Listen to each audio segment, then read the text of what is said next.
Hi, welcome to a special video edition of Paultre on Power. I'm here at Design West, and today we're talking to Icon Labs' Alan Grau. He's the president of the organization, and Icon specializes in protection for web-based systems and devices. So hi, Alan, welcome to the show. Thanks, Alex.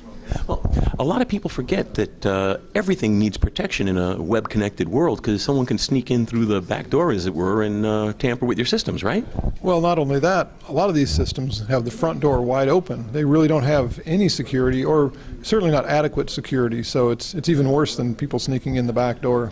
Well, that's true, because in a web-based system, there are a million doors. The doors are everywhere. You just have to make sure you close all the holes, right? No, that's really critical. Now, you currently manufacture a suite of software and systems to enable device manufacturers who are currently developing product to protect their devices. But I understand you have a new product that will help people with existing products to protect their devices. Yeah, that's right. We've developed a software product. It's a software firewall designed for these specialized devices built, that are not traditional computers, but that really control, as you said, the Internet of Things. They control our power grid.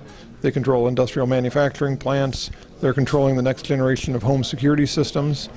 And so we developed a software product for those devices that allows security to be added directly into the products themselves. Well, and also because our interest is obviously power, and a lot of these critical systems involve power, but obviously every intelligent system that's connected to the web is a vulnerable target.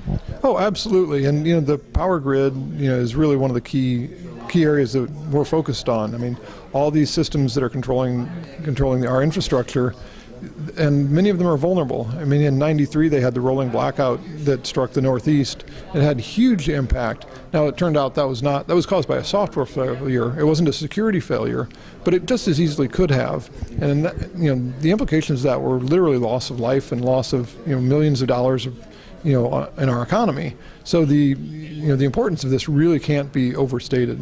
That's an excellent point, Alan. Now, this is the external device, right? This is the one for if you've got a device already existing, this will add protection. That's right. So we've been working hard to promote and sell our software products to people building new devices. But in doing that, somebody came to us and said, I've got thousands of devices in the field, and some of these devices are going to be out there for 5, 10, 15 years. And I can't open them up and put new software in them. I can't do anything to secure those. So what can I do for them today? Can I take your software, put it in a little box, and just drop it in front of my device?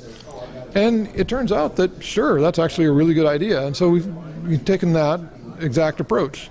So, and this has got Ethernet I/O, and I guess that's just keyboard and monitor inputs, correct? Right. So the basic concept of the device is Ethernet in, Ethernet out, and the other ports are useful for lab development, but in quantity would only have those ports.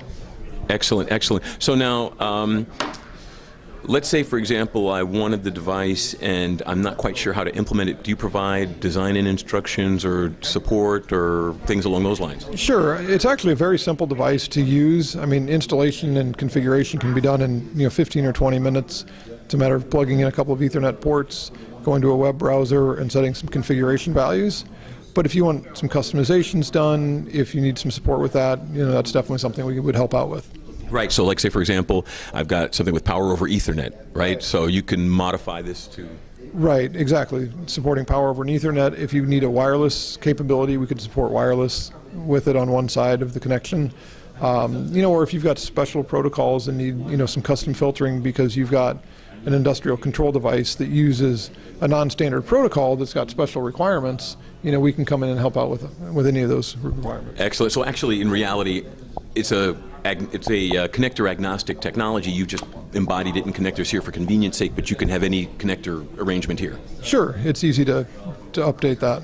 Excellent. Is there anything else you wanted to leave us about this device before we closed out the episode, Alan?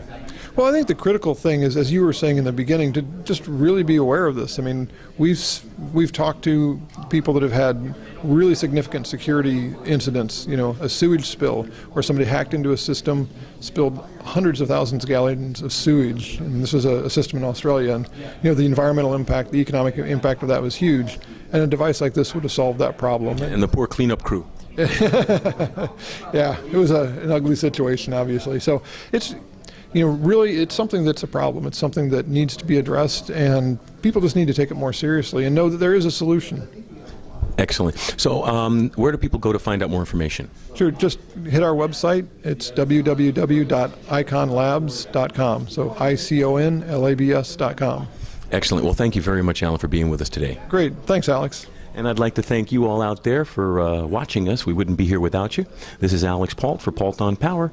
Have a great day.